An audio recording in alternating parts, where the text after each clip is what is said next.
nawe waba umutagatifu. Erega nicyo wahamagariwe. Niki twakwigira ku batubanjirije? Ibuka igihe ubatizwa. Kuva ubu no mu bugingo bw'iteka ubaye urugingo rwa Kristo, we musaserdoti, umuhanuzi n'umwami. Ngaya amagambo wavugiweho. Muri batisimu wagizwe ikiremwa gishya, wambikwa Kristo. Ese itara ryawe riracyaka? Ese umwambaro wawe urakererana? Humura, garukira Imana. Abatagatifu n'abanyabyaha bababariwe. Akira Kristo. Ikiganiro ibirari by'ubutagatifu mukigezwa na Beata Mukarusanga, umukristo wubase urugo.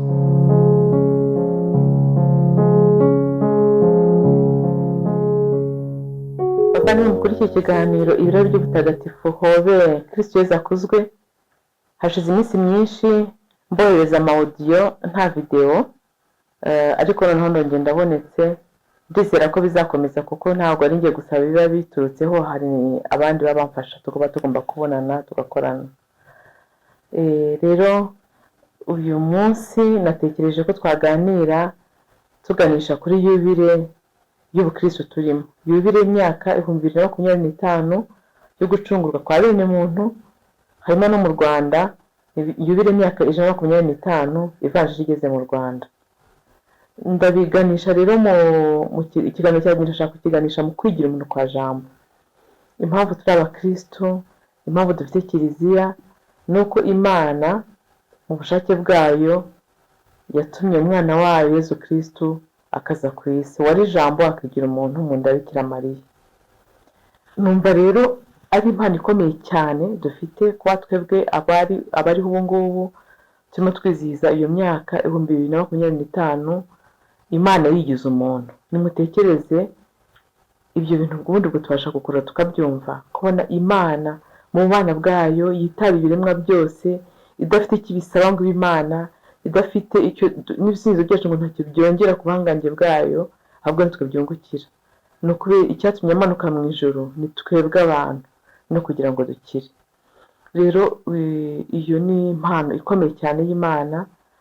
None kiliziya iduhaye no kwizirikana uyu mwaka wose. Yubile ni umwaka w'impuhwe z'Imana, ni umwaka urimo ingabire nyinshi cyane. Nagira ngo mufashe tuzagende tuzakira. Harimo kunyura mu muryango w'impuhwe z'Imana, mu maparuwasi atandukanye, mu miryango remezo turimo, mu muryango wa Gatolika. Uyu mwaka ntuzashire we muvandimwe mwumvise iki kiganiro utanyuze mu muryango w'impuhwe z'Imana. Kunyura mu muryango w'impuhwe z'Imana murabizi yuko bitanga indulgensiya ishyitse, no kuvuga ko barirwa ingaruka z'ibyaha, kuko ibyaha tuba twabikura muri penitensiya. Rero ugiye mu kunyura mu muryango w'impuhwe z'Imana witeguye, wahawe penitensiya, warabitekerejeho neza, bituma ubasha kwinjira nyine mu mpuhwe z'Imana zigaguhanaguraho inkurikizi z'ibyaha, kuko hari ibyaha turabikizwa, ariko purgatori ikikora tujya kozwaho n'izo nkurikizi z'ibyaha. Ni nko ko umuntu ashaka kumesa umwenda ugacya, ariko aho wacitse bigasaba nyine gutera n'ikiremo. Niko njye nabigereranya, niko ngira ngo n'abatwigisha babigereranya. Hari ibyaha dukora byanduza ikanzu ya batisimu, hakaba n'ibyaha dukora bikayica. Imana ikatubabarira ikatwoza, ariko mu kudoda bigasaba yuko tubigiramo uruhare, twemera gushimisha ubutabera bw'Imana tunyura muri purgatori. Rero kunyura mu marembo y'impuhwe z'Imana, mu muryango w'impuhwe z'Imana, ikigega cy'ingabire za kiliziya ivomamo ikatudodera uwo mwenda tuba twaraciye. Ndumva ariko nabivuga. Harimo n'izindi ngabire nyinshi ntekereza, ntago nzizi ngo nzinome zivuga mu izina, ariko ndabizi neza ko umwaka w'impuhwe z'Imana ko uzazirikana ukwigira umuntu kwa jambo atazaviramo aho, kuko Imana n'urukundo. Imana ihora twifuriza ibyiza. Ubu rero natekereje yuko twaganira twisunze Maria Valtorta, inyandiko ze, uriya mukobwa nza kubabwira ibye n'ingabire Imana yamuduhayemo, kugira ngo dusobanukirwe neza ubuzima bwa Yezu, ubuzima bwa Bikira Mariya, ubuzima bwa Yosefu se, ubuzima intangiriro za kiliziya. Yewe yanditse byinshi, ndetse mu biganiro byabanje mu minsi yashize mwakunze cyane ubuzima bwa Yosefu Mutagatifu. twarebye uko yarambagije Bikira Mariya, uko babanye, ndetse n'urupfu rwa Yosefu ruri kuri iyi shene mwabisangaho. Ubu rero nagira ngo nyine tumaze tuganire gato kuri Maria Valtorta, twumve impamvu dushobora kumwizera ko ibyo yandika koko ari ukuri. Hanyuma dukomeze tureba ibyo yanditse byose agiye amubwira kwandika mu bihe bitandukanye, twibanda cyane cyane kuri uyu mwaka w'impuhwe. Natekereje ntese twizihiza akenshi tuvuze anniversaire, twizihiza anniversaire y'umwana wavutse cyangwa se yubire y'uwavutse imyaka tumaze ku isi, ariko tujye tunibuka tuba twaravutse nyine uwo watubyaye we.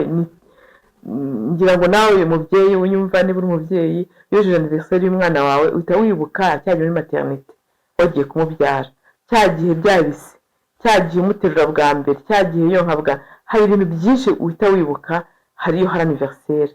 Nagira ngo rero muri kiganiro dukeze Bikira Mariya watubyariye Yesu, tuzarushaho kugenda tumuganiraho, bidakwiye tuzakomeza kuganira no ku buzima bw'abatagatifu.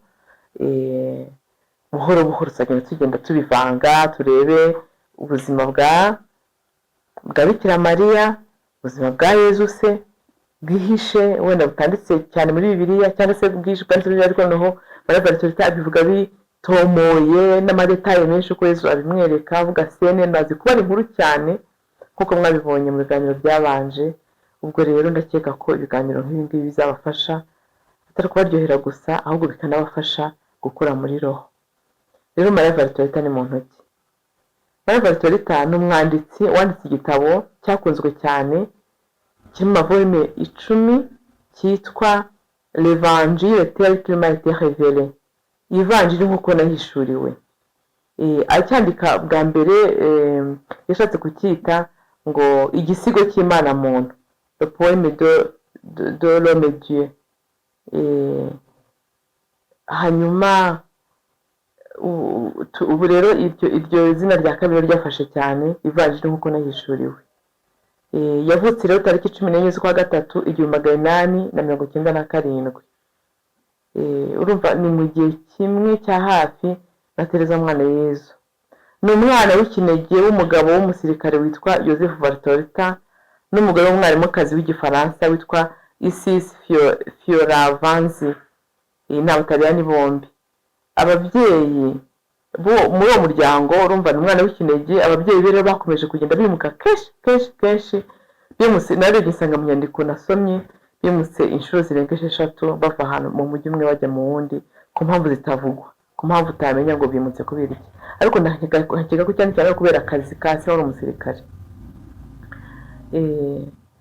Ababyeyi bagiye no kumurika kwimuka bagiye batuma anamenya, kuko uyu kwimuka muri karitsiye ujya mu yindi byagiye bituma afunguka, amenya ubwenge bwinshi bwo kuvuga ibintu uko biri no kubara inkuru. Ngira ngo niko nibwira njye, ntekereza ko ubu buzima agiye anyura ahantu henshi bwamuhumuye, akamenya akaguka mu bwenge. Akirangiza amashuri y'incuke ahitwa Imira, nibwo yumvise mu mutima we gushaka kwisanisha na Kristo wababaye cyane, akabikorana urukundo mu bushake bwe nk'ubwitange bwo kumufasha. Ku myaka 7 rero yatangiye amashuri abanza Imira mu babikira bitwa aba Marcelienne, maze mu 1905 ahabwa isakaramentu ryo gukomezwa na Kardinali waje kuba mutagatifu, Kardinali André Ferrari. Nibutse yuko muri icyo gihe habanzaga isakaramentu ryo gukomezwa mbere y'Eucharistia. Rero Eucharistia ya mbere mu 1907, nyuma y'imyaka 2 aha akomejwe. Yarashoboye cyane rero iby'indimi.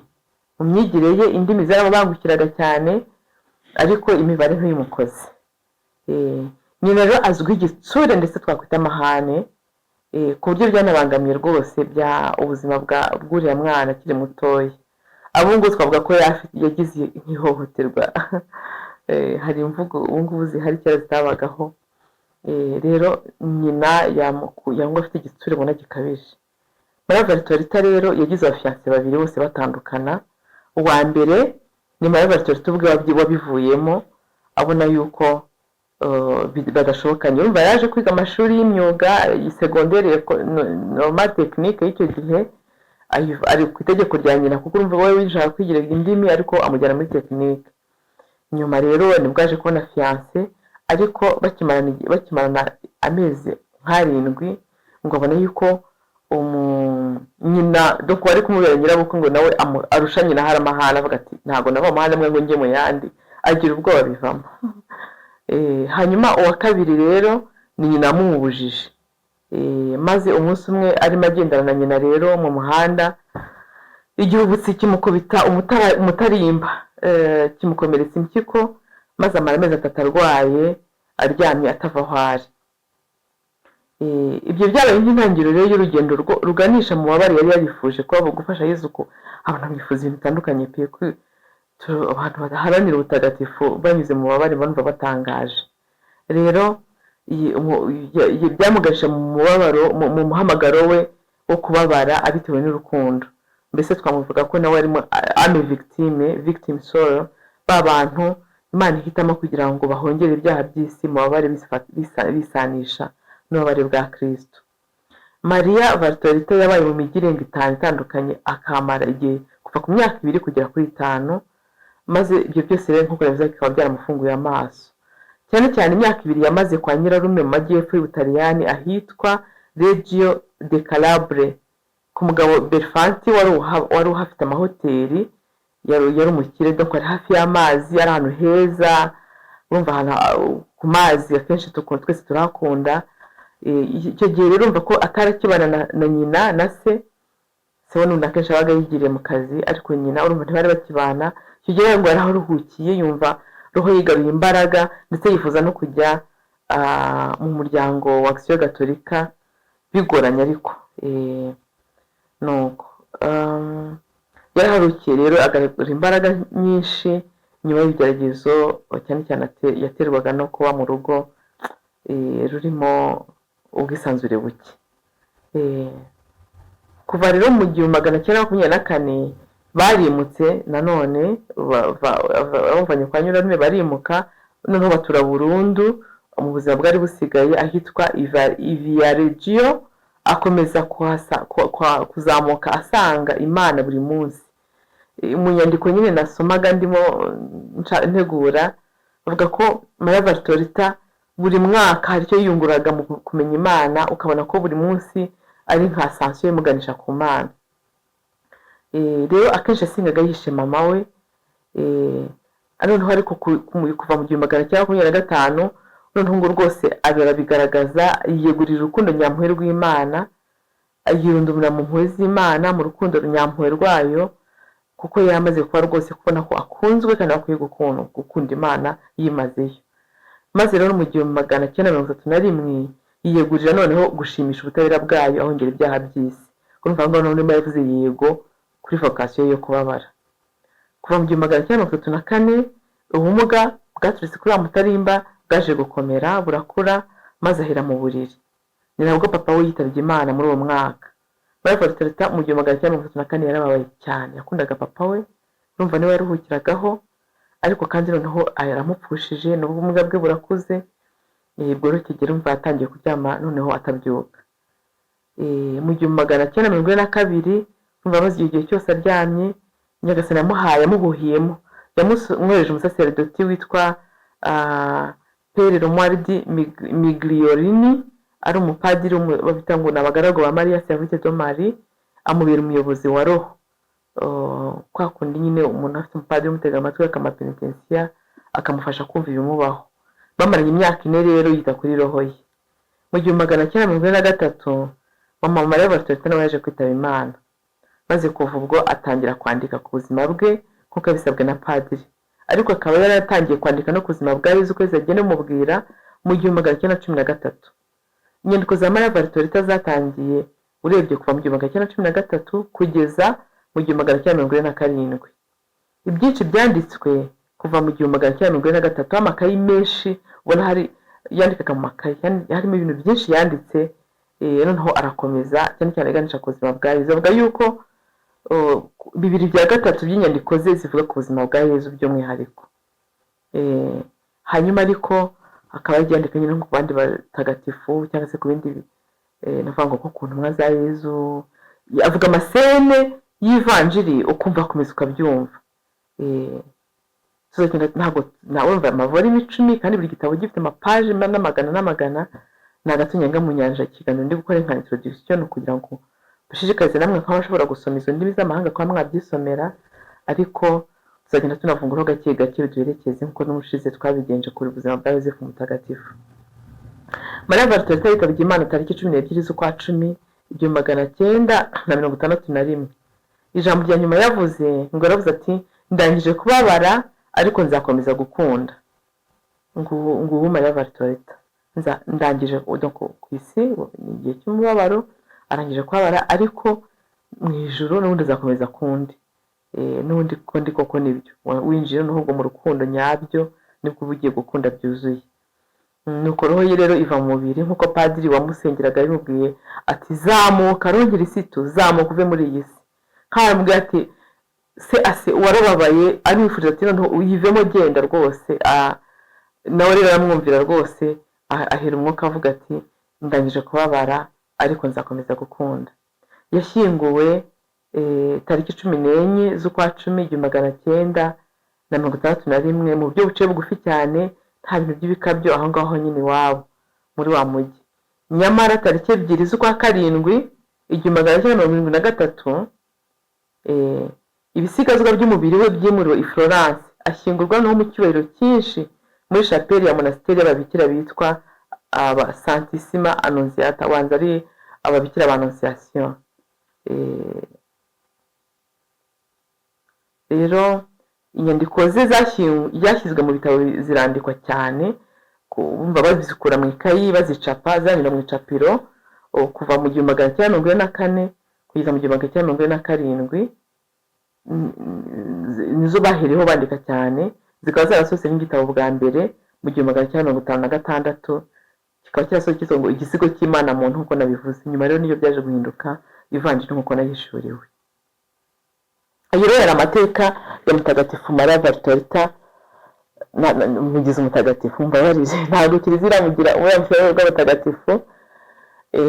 Gusa inyandiko ze abapapa barazisomye batandukanye nka papa Benedicto XVI akiri kardinali yarazisomye, aravuga ngo kandi yarashinzwe prefet de la doctrine, yashinzwe iby'ukwemera doctrine, amahame y'ukwemera no gushishoza iby'ukwemera donc bya Kiliziya Gatolika.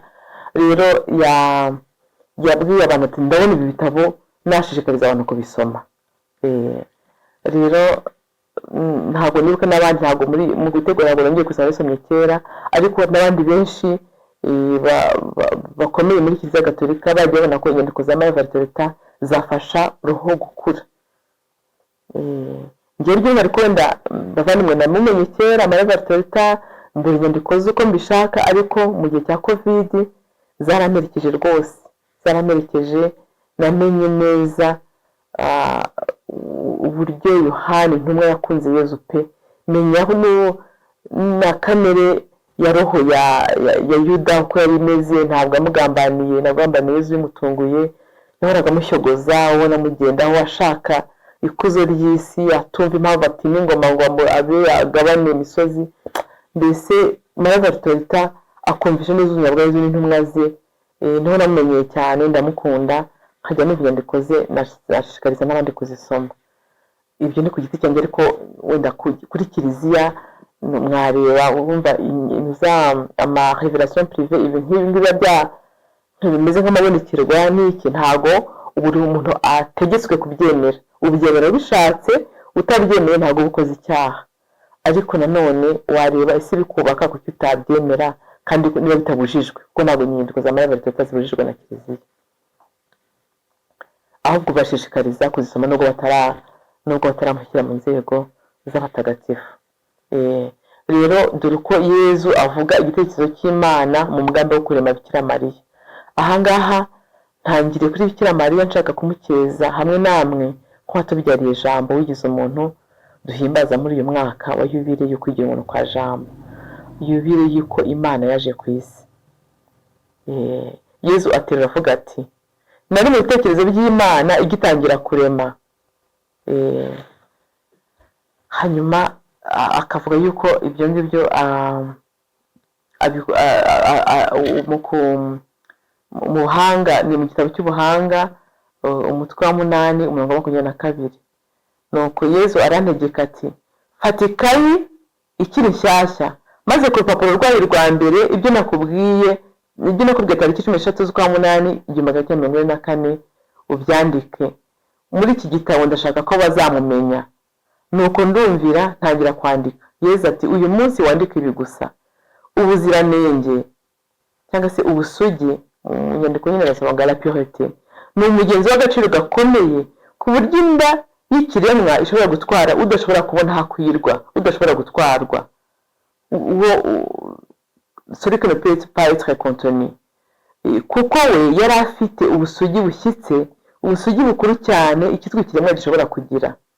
Ubutatu butagatifu bwamanutse muri we hamwe n'ubutungane bwabwo bwose buba muri we uko ari ubutatu, bwemera gufungiranwa bwo budahezwa aho hantu hangana urwara, nyuma ntibwigeze bugabanywaho na gato muri kamere yabwo, kuko urukundo rw'iyo sugi n'ubushake nyamana, donc le divin vouloir, byakweduye cyangwa se byaguye aho hantu kugeza ubwo hahindutse ijuru, kandi bwigaragarizamo uko bwakabaye. Data nk'umuremyi avugurura muntu we nk'ikiremwa cyari cyararemwe ku munsi wa gatandatu, kuko yari yabonye muri uwo mwari umukobwa we nyakuri umukwiye, usa rwose n'umuremyi nk'uko mwiremwa Imana yari yabishatse. Twavuga ko Mariya aricyo kiremwa gikurikira Data kubera ubutungane tagereranywa yahawe, kandi akamenya kubusegasira kubera icyubahiro afite cyo kubyara mwana no kuba umugeni wa Roho Mutagatifu. Mu cyubahiro rero aza bwa kabiri akurikira Imana, mwana wa Data, kandi no mu bitekerezo by'Imana yari asanzwe arimo, Imana imwishimiramo. Mwana ni umwana we, akaba yaramwigishije mu buryo bw'inema yamuhunze amutwite, ukuri kose n'ubuhanga bwose, nubwo yari gusa nk'umumero mu nda, mbese nk'uko n'ubwo bwose byari yarakiri nk'umumero mu nda ye. Roho Mutagatifu wamumanukiyeho nka Pentekoste y'umuganura anticipe, yamugumyemo mu buryo burambye, aba rukundo mu mutima we wamenye gukunda, aba igihozo aricyo cy'umuryango w'abantu, kubera ko uwo yatwaye mu nda ye yamutagatifuje, atagatifuzwa n'ubutatu n'ubutagatifu bw'uwo yasamye. Reka hano nsubike gato nshyireho komantere. Hano Yezu arimo arataka Bikira Mariya avuga ati igihe Imana yagize umuntu, umwana w'Imana yagize umuntu, ni ubutatu butagatifu bwose bwamanutse. Ntabwo Imana yitandukanyamo ibice. Imana ni Imana imwe. Niba mwana yigize umuntu kubasha bwari umutagatifu ku bushake bw'Imana Data, mu nda Bikira Mariya, Yezu arimo aravuga ati bose ubutatu butagatifu bwari bumwuzuye, atwite mwana ariko ubutatu butagatifu bwose buramwuzuye. Icyo kintu mva ukuntu gikomeye. Arimo arataka umugenzi w'ubusugi bushobora gutwara Imana. Reka dukomeze. Imana mu mugambi wayo wa kera na kare wo kuvugurura ibiremwa byayo mu gisekuru gishya gishingiye ku bucunguzi, iki gihe turimo nyine cy'icungurwa, igihe gikurikira Yezu avuka, Imana ntiyashatse ko intebe yayo iba inyenyeri yo mu kirere cyangwa ingoro y'abakomeye bo ku isi, kandi ubwo yashatse kururukira ku mababa y'abamarayika, ahubwo yashatse umuziranenge. Na Eva yari yararemwe nta cyaha, ariko yahise ahitamo kwiyangiza araserebera. Nyamara Eva yari mu isi itanduye, yari mu isi ikiri vierge, yari itarandura, cyaha cyari kitarabaho. Mariya we yabaye mu isi yangijwe n'icyaha, ariko ntiyagira na rimwe urwaho ngo gikomeretse ubusugi bw'umutima we, habe no mu gitekerezo kiganishayo. Yari azi ko icyaha kibaho, ariko ntigeze agikora. Kristo Yesu akozwe. Nimwumve ukuntu Yezu ataka Bikira Mariya, kandi kuko mu buryo bukwiye. Arakomeza avuga ati Bikira Mariya yabonye ibyaha ndetse ndengakamere kugeza ubwo abona icyaha cyo kukica Imana, yabonye aho abantu bica Imana.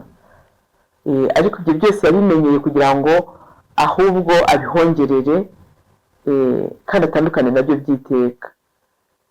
Ahorana impuhwe z'abanyabyaha kandi akabasabira kugira ngo gucungurwa kutabapfira ubusa.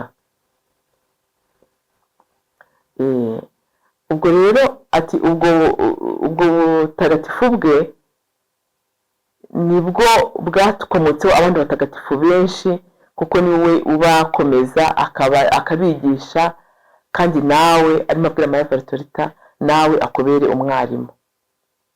ngo Yezu rero urimo uvuga nyina.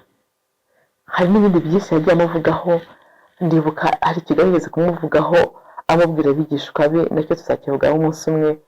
Icyo gihe abafarisayo bari babarembeje babamyega, burya biba bitanditse babakutaza muri detaye baratashyize mu ivanjiri, kuko ivanjiri avuga ngo banditse ibyo Yezu yakoze byose, ngo ntabwo twabona ibitabo bya kwandikwa muri byabo nawe kwibwa ku isi. Na Maria Valtorta nawe ndakeka ko ntabwo abivuze byose uko byakabaye, ariko nibura ubonamo detaye nyine zituma wumva neza ivanjiri. Rero nguyu uko arimo abwira Yesu, arimo abwira Maria Valtorta mu rukundo rwinshi, amubwira ati nguyu Bikira Mariya. Icyo gihe rero amubwira intumwa ze yango ashaka kubaha ikiruhuko muri Bikira Mariya, ngiye kubaruhura mu bundi buryo mutari mwiteze. Tuzabigeraho nabyo, ni byiza cyane. Tuzabonamo uburyo Yezu akiri agahinja, Bikira Mariya amuhirindiraga ibihozo. Murebe ukuntu rero yamenye uwo yatwise, uwo yabyaye nk'Imana muntu koko.